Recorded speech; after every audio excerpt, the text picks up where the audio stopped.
Welcome to In the Spotlight. I'm Abigail Pogrebin. Dr. Elana Stein Hain is the Rosh Beit Midrash and a senior fellow at the Shalom Hartman Institute of North America. Passionate about bringing Jewish thought into conversation with contemporary life, she created Talmud from the Balcony, a learning seminar about the big ideas motivating rabbinic discussion. And she co-hosts one of my top favorite podcasts. I do not miss an episode. It's called For Heaven's Sake, and it's a podcast that is co-hosted with Daniil Hartman and Yossi Klein Halevi and Elana. They explore contemporary issues related to Israel, and it airs every other week. Elana has a PhD in religion from Columbia University and is an alumna of the Yeshiva University Graduate Program in Advanced Talmudic Studies. She served as clergy at Lincoln Square Synagogue and the Jewish Center in New York City. She's taught at NYU and sits on the board of Sefaria. Her forthcoming book is called Circumventing the Law: Rabbinic Perspectives on Legal Loopholes and Integrity. Elana lives in Manhattan with her wonderful family. Welcome. Thank you so much. Thanks for having me. I'm smiling in a time where it's very hard to smile. This is just an excruciating time, I don't have to tell you. And I asked you to come to talk about Torah because it's often our anchor and our guide when we are buffeted by the storm. We are definitely in a storm. And I am telling viewers I'm not prepared. I have no idea exactly what Elana is going to teach today, but I am so grateful that in the middle of everything on your plate that you came to learn with me and with our viewers. Of course. I mean, are any of us prepared right now? None of us. None of us. That's the overall sentiment. Right. So where might you begin? Where might Torah lead us in this moment? So I think there are a lot of needs right now. There are a lot of very direct needs in terms of contributing money and resources and time and showing up with your body. I also think there is a need for Torah at this time. And I want to articulate three roles that I'm actually trying to help Torah play in this moment, and I see others doing the same. And before you begin, when you say there's a time for Torah, I don't want to presume the level of observance or Jewish literacy of any of our viewers. Where is Torah in a Jewish life, even if one does not live an observant one? Oh, I love that question. Well, here's what I would say. At the very least, Torah is what has traveled with us as a people for thousands of years. It is connected to our past, our present, and to our future. And so in some ways it's a transcendence. That's at the very least. Could you imagine that's the least? I would say what it also has the potential to do is it has the potential to offer comfort and strength in this moment. And I remember as an undergraduate at Columbia, when I was studying under the famous historian, Dr. Yosef Chaim Yerushalmi, we read an essay of his, and in this essay he talked about the fact that for a very long time, Jews didn't write Jewish history as, here's what happened in this location at this moment, and these are the particular parameters of its application, or however you would put it. What we did instead is we used paradigms from the Torah to express what's going on now. So our new adversary was the new Haman or Haman from the Purim story. Our new hero or heroine was the new Mordechai or Esther. And he explained that the reason people did that is because it gave them confidence that just as we got out of that, we will get out of this. There's a comfort in it. There's knowing that the trials were shared and that survival somehow was the final chapter. Yeah, you and I were together last week studying the books of Samuel and Kings and looking at the rise and fall of the Israelite kingdom. And how did we end? We ended with the fact that the prophets who prophesied the doom also prophesy the comfort and say, we will rebuild, we will return. That is incredibly embracing at a time when there's so much hostility. So that's one thing I think Torah can do, but I think it can do other things too. Okay. Whether you are observant or you're not observant, Torah is full of beautiful ideas and values and guidance.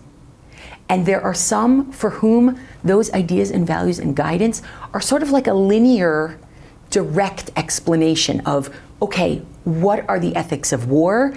And I'm going to follow them. Okay, explain to me what is the priority when you have people who are held captive and you have other dangers that you are worried about. So what does the Talmud say? And therefore, this is where I'm going to go. There's also a lighter touch guidance, which is, here I am, a Jew who cares about Israel, who's in mourning for my people, who is being forced in so many directions, and a new direction, which is confronting anti-Semitism. What do I do? How do I respond to it? I'm not going to tell you, okay, here's the page of Talmud that's going to tell you.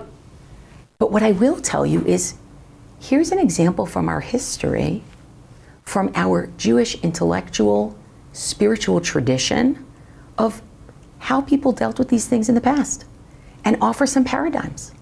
And that anchors people.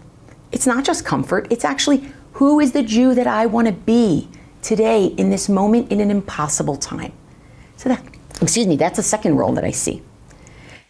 And there's a third role that's really, really important to me. And I will say, by the way, that as a person who is observant, for me, all of these roles are a type of prayer. Because in this time, to stand before God and say, these are the type of people that we want to be, a people who learns, a people with values, a people with depth, not a people of the amygdala, a people of conviction, and a people of your Torah, that's a prayer to me every time I do it. But for everyone, for anyone, a third, canonizing resilience and suffering. We have so much in Jewish literature that speaks about moments that feel like a breaking point, that feel impossible.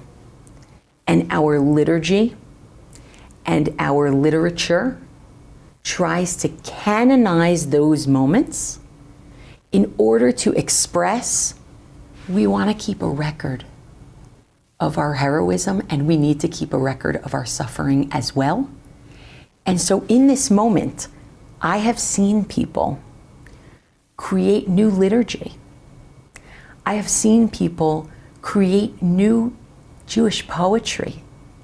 And I myself wrote a midrash, a rabbinic homily on a lens in this war right now, because that's part of what Torah does for us also.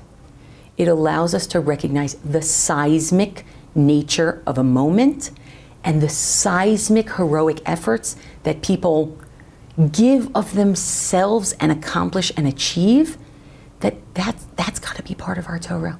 It's got to be part of our tradition. It's also making me think that you're giving us, or this tradition of canonizing is giving us a vocabulary when we feel there are no words, which is one of the things we keep hearing repeated in Israel and now here. We don't have the language for this. So here's a luxury. What's my luxury? I'm not on the front lines. I'm not collecting supplies for soldiers all day and driving them down south. I'm not taking care of my neighbor's kids because they're on base during the day. I'm not going to 3 shivas a day.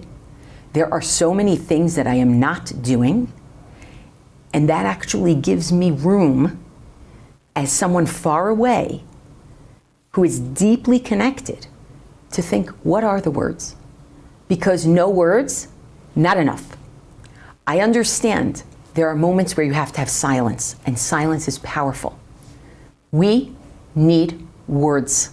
People need words to be comforted, to be motivated, to be guided, and to be inspired by who they are. Before you go to your examples, I want to just give viewers a sense of your connection to the land, the fact that you have family, the fact that you obviously are very connected to Israel in your work. Can you just give us a thumbnail? Sure. Let's talk personally. I have 20 nieces and nephews who live in Israel, including 2 great-nephews. 5 of them are serving in the IDF right now. I have dozens of cousins and their children who live in Israel, whose children or who themselves are serving in the IDF right now. I have hundreds of colleagues at Hartman and dozens of friends of 20 years and more who live in Israel and are experiencing this hell firsthand. Professionally, I work at a beautiful transatlantic institution dedicated to strengthening the relationships between diaspora Jewry and Israel. I work for an organization that works on the ground in Israel for improved democracy and shared society. Everything that's happening, our entire approach at Hartman, we've pivoted. We are talking about peoplehood in this moment. We are talking about morality in this moment. We are talking about what is our obligation as Jews who live outside of Israel right now to be vigilant in supporting in any way we can. What is our role in building bridges between people of different perspectives in this moment, of talking about anti-Semitism in this moment? It is day and night. Let's begin. What will you be teaching us first? So I think I want to share the part of the Midrash that I wrote. So a Midrash, for people who don't know, it is a text that comes out of about 5 centuries of rabbinic work at the beginning of the Common Era, and then continues. You have Midrash that's written in the 8th century, the 9th century, the 10th century, the 12th century. And what it does is it takes something poignant but somewhat enclosed, and it expands upon it and expounds upon it and tells you a story about it. One of the powerful elements of the idiom of Midrash is that it connects the realities of the day to verses from all over the Bible, making that thread. When you say there's something small that you expand, what is the something small? Is it a verse? Is it a law? So usually, I would say, in much of Midrash that people are familiar with, it is a verse from the Bible. However, what I have done here, and it happens, we do have legal Midrash as well, but that's usually also working off a verse. Here, what I chose to do is something a little different. I took a segment, not from the Bible, a line from rabbinic literature, from the Mishnah. And I am using it as a jumping off board. And you'll see why. Okay. So basically we have in the Bible this whole magnificent discussion of what happens when people go out to war. Anybody who's engaged but hasn't gotten married, go home. Anybody who's built a house but hasn't yet been able to really inaugurate, go home. Meaning you're not serving. You're not serving. You were going to go get married, go have the wedding, you were building a house, go live in it. You got it. However, the Mishnah, in a tractate called Sota, in the 8th chapter, says that's not for every war. In a war that we call an obligatory war, a war of defense, a war of deterrence, everyone goes. And the way the Mishnah puts it is poignant. In an obligatory war, all go forth, even a groom from his chamber and a bride from her bridal canopy. And I said, that's a story right now. The grooms from their chambers and the brides from their bridal canopy. And when you say that's a story right now, it is happening. It is happening. It is happening in Israel, and what I chose to do is to try to canonize the suffering of weddings that will never happen, and of weddings that are happening on army bases. I wrote a midrash. Okay. And in this midrash, I'm going to connect each one of those stories to a verse. So I'm going to read you a piece of it. Okay. It's not everything, but it's a piece. So after citing, but in an obligatory war, all go forth, even a groom from his chamber and a bride from her bridal canopy, continues like this. How so? The morning masses say, these are the fiancés, like Maya and Eliran from Petach Tikva, who got engaged and went out to listen to music. And the unholy war went out and found them. And they will never stand beneath the chuppah. This is the meaning of the verse from Lamentations. My young women and my young men are fallen by the sword. Others interpret this differently. The despondent masses say, these are the boyfriends and the girlfriends, like Adi and Nevo, who were not yet engaged.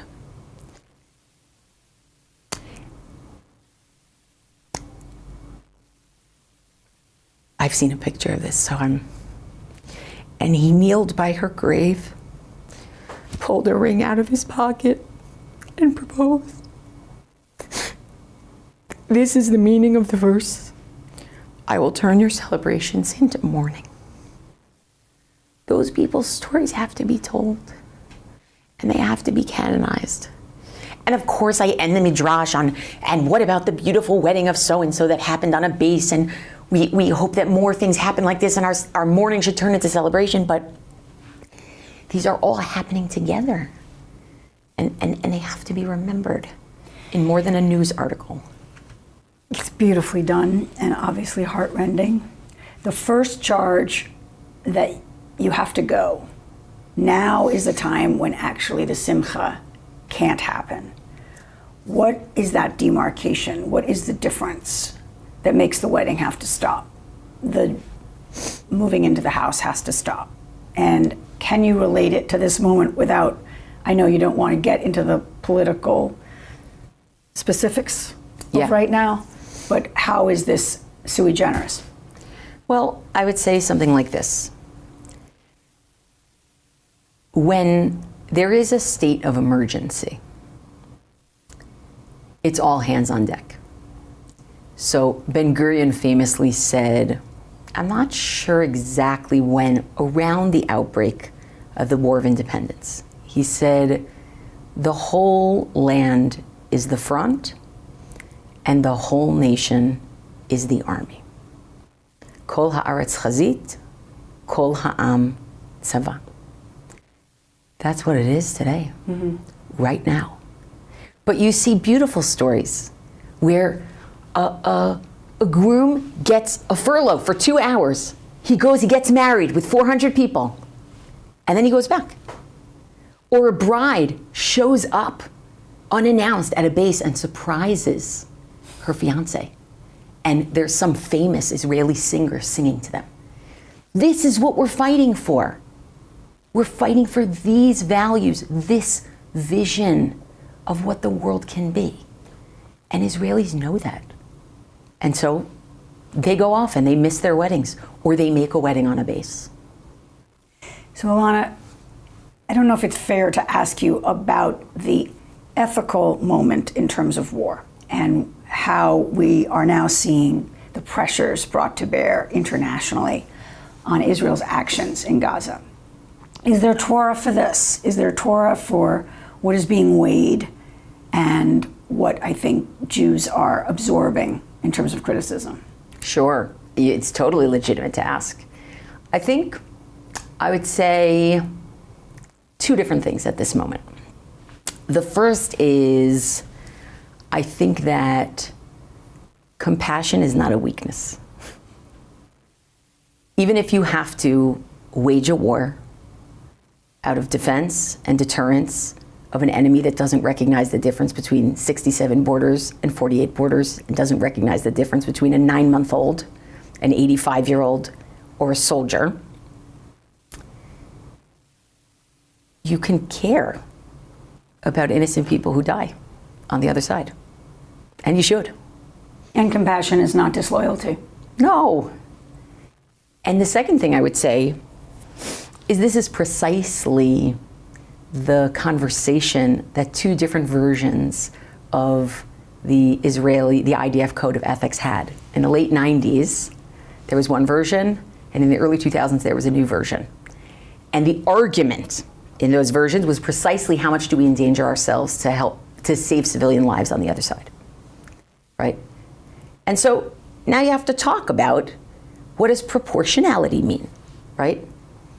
Proportional to your goals, right? Wiping out Hamas, and doing the best that you can to not injure civilians, knowing that you can only do the best that you can. There are many different pieces here. Mm-hmm. And so, yeah, there's Torah on that. There's lots to talk about there. But I think the combination, I think that the world's furor at us, sometimes it's about compassion. Sometimes it's about not really believing that this is a defensive war and a war of deterrence. And sometimes it's something else. And I think we need to be able to distinguish between those. So getting to the something else in the last 5 minutes, sure, because I know is a lot. You mentioned that anti-Semitism, it's in our Torah, it's in our Talmud, it's in our books forever. Yeah. And we're seeing it now, and I think I'll speak personally in a way that's just more raw and pervasive and more public than I've ever seen. So how do you help? This is, again, Torah therapy. Oh, sure. Torah therapy. Let's do it. Well, first of all, I just want you to know on my way here, I saw a swastika 2 blocks from my house, scribbled on a public forum that said, "Let's return to Europe, my fellow Nazis." Yesterday, I was on Columbia's college campus and watched hundreds of people scream from the river to the sea, "Palestine shall be free," which, debate me on this, that's a genocidal chant. So I'm with you. I'm looking at this moment with 3 Torah lenses. And basically saying, I understand that people are going to go their own way of these 3, and sometimes might do all 3 in a day. One is from the end of the silent Amidah, the end of our daily prayer, which essentially is, I can't deal with the haters right now. I need to focus on my task at hand. I'm going to continue doing direct service to Israel in ways that I can. And by the way, that includes lobbying for the hostages, right? But I'm not arguing with the haters. That's not my job. Another, Isaiah 62, for the sake of Zion, I will not be silent. I am going to plead our cause in writing, in protests, online, in smart, constructive ways. Very few people have ever stopped being anti-Semitic because of a Twitter argument that they got into. But in short-term and long-term ways, that's where I'm going to focus right now. And the third, I'm going to build bridges where I can. There is a concept in Jewish thought, in rabbinic thought, 2 concepts that are related. One is called for the sake of the paths of peace, Bipnei Darkei Shalom, and one is called so that people won't hate us, Mishum Eva. And in both of those, there are guidelines to reach out, to build bridges with people. I will say this over and over and over again. If this becomes a war between Jews and Muslims all over the world, it's not just that we'd be lacking in the ways of peace, we will be in danger, as will they. We need to figure out who we can talk to without sacrificing our convictions, who we can reach out to, and where we can build bridges. And I only know that because of the work that we've done in the Muslim Leadership Initiative at Hartman. Otherwise, I would just say, don't be naive. And those are the 3 ways. And I think all of them have important lanes and important roles to play right now. If viewers want to read your full midrash, can they go to the Hartman website? They can. We have a blog that we've put up. All right. Thank you. Thank you, Dr. Elana Stein Hain, for this time. Thank you. I'm Abigail Pogrebin. Thank you for being with us. I ask you to stay strong and stay safe, and I'll see you next time.